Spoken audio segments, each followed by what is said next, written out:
ان کٹ پتلیوں کے پاس، ان بے ایمانوں کے پاس، ان اردلیوں کے پاس ہے کیا، اور اس کے علاوہ کہ پاکستان کے جو سینئر موسٹ لائرز ہیں ان کے خلاف پرچے دینا، اس ملک کو ایک جس انداز سے اس کا چہرہ مسخ کر دیا گیا، دنیا کے سامنے پاکستان کا خوبصورت نام جس طرح ایک مذاق اڑوایا گیا، ہم اس کے علاوہ اور کیا ان سے توقع رکھ سکتے ہیں؟ لیکن ہم یہ کہتے ہیں کہ آپ ان اردلیوں، ان کٹ پتلیوں کو آپ ہوش کے ناخن لینے چاہیے، اور ان کے جو آقا راولپنڈی میں بیٹھے ہوئے ہیں ان کو بھی یہ سوچنا چاہیے کہ وہ جو تکبر اور جس انداز سے پچھلے آرمی چیفز، آج باجوہ صاحب کی بات کریں، آج کسی اور کی نام لیں، تو وہ دنیا میں جا کر کے اپنے لیے جزیرے ڈھونڈتے پھرتے ہیں، بجائے اس بات کے کہ اس خوبصورت پاکستان جو کہ ایک جنت کا مقام رکھتا ہے، اس کو جنت بنائیں جہاں 25 کروڑ عوام خوشی سے، سکون سے رہنا شروع کریں۔ اچھا شعیب شہین صاحب، یہ بتائیے گا کہ عمران خان صاحب نے کہا ہے کہ ذرائع کے طور پہ یہ خبر آئی ہے کہ عمران خان صاحب نے بولا ہے کہ ریٹنگ میں دے دیں، مذاکرات جاری رکھنے چاہیے، تو جب آپ ریٹرن میں دیں گے تو حکومت تو ہوا میں نہیں لہرائے گی کہ یہ دیکھیں وہ این آر او ہمیں کہتے تھے، یہ این آر او مانگنا چاہ رہا ہے؟ پہلی بات تو یہ ہے کہ ہمیں این آر او کی ضرورت کیا ہے؟ این آر او تو یہ مانگ رہے ہیں۔ مطلب آج بھی یہ کرپٹ سسٹم جو ہے یہ اپنے پاؤں پہ کھڑے ہونے کے قابل نہیں رہا۔ یہ آپ رانا ثناء اللہ کی کل جو بڑی بڑی باتیں کر رہا تھا کہ جی کوئی گولی نہیں چلی، کدھر ہیں جی شہادتیں، کدھر ہیں وہ ساری باتیں، مجھے ان سے اس کی پہلے ایک بات کا جواب دے دوں۔ اس نے کیا کہا؟ اس نے کہا یا این آر او دے دو یا لے لو۔ بھائی اگر ہم نے این آر او لینا ہوتا تو پھر عمران خان آج جیلوں میں نہ پڑا ہوتا۔ لیکن جہاں تک رائٹنگ میں دینے کا تعلق ہے، دیکھیں بڑا سمپل ہے، 2 لائنوں کا رائٹنگ ہے، وہ تو جب آئے گی تو ہم آپ کو بتا دیں گے۔ آپ جوڈیشل کمیشن بنا دو 26 نومبر والے قتل عام کا اور 9 مئی کا۔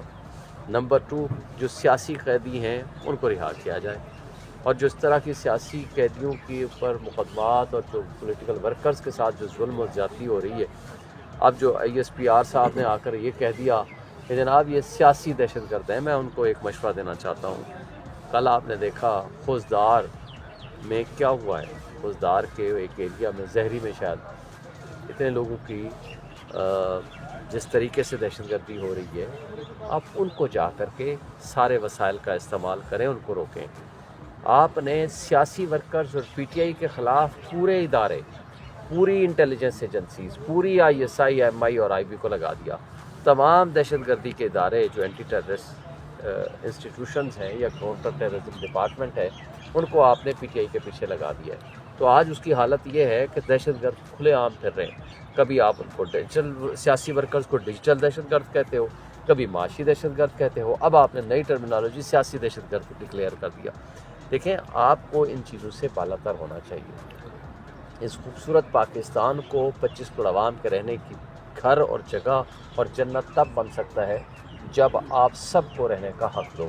یہاں کے جمہور کے فیصلے کو تسلیم کرو، عوام کا جو فیصلہ ہے اس کو مانیں۔ جب تک یہ نہیں کریں گے تب تک آپ کوئی بھی اچھا کام بھی اگر کرنا چاہیں گے تو آپ کر نہیں پائیں گے، حالانکہ ان سے کوئی توقع نہیں ہے کہ یہ اچھا کام نیتاً کرنا چاہیں یا کریں۔ اچھا شعیب شہین صاحب یہ بتائیے، جو حکومت آپ کے درمیان مذاکراتی ٹیم جو ہے، حکومت نے بڑی کوشش کی ہے کہ آپ کی مذاکراتی ٹیم کی ملاقات ہو جائے گی اڈیالہ میں، لیکن نہیں ہو پائی۔ لیکن مریم نواز نے کل بولا ہے کہ اگر میں چاہوں تو خان صاحب کا ہیٹر بھی نکلوا سکتی ہوں، بیڈ بھی نکلوا سکتی ہوں، وہ تو چاہے تو سب کچھ ہو سکتا ہے، لیکن وفاقی حکومت کے پاس یہ پاورز نہیں ہے کہ ملاقات بھی ہو سکتی۔ دیکھیں ان کٹ پتلیوں کو میں یہ کہنا چاہتا ہوں کہ ہوش کے ناخن دو، تم لوگوں کو شرم کرنا چاہیے اس طرح کی باتیں کرتے ہوئے۔ کل جس طرح آپ روتے تھے اور جس طریقے سے قلعہ سے آتے ہوئے ایک دوسرے کے گلے مل کے روتے تھے، 10 سال کے لیے یہاں سے ڈیل کر کے بھاگ گئے تھے، اور اس کے بعد واپس جس طرح ڈیل کر کے دوبارہ بھاگے، ان لوگوں کا تو کردار ہی یہی ہے۔ تو لہٰذا ان لوگوں کی جو کوئی بدماشی یا جو تڑیاں ہیں ان کی کوئی حیثیت ہی نہیں ہے ہم کو۔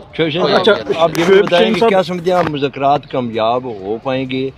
عمران خان صاحب عید سے پہلے باہر آ سکتے ہیں کیونکہ آپ سینئر لائر ہیں، سینئر وکیل ہیں؟ لیکن پہلی بات تو یہ ہے کہ مذاکرات کے حوالے سے تو اب ہم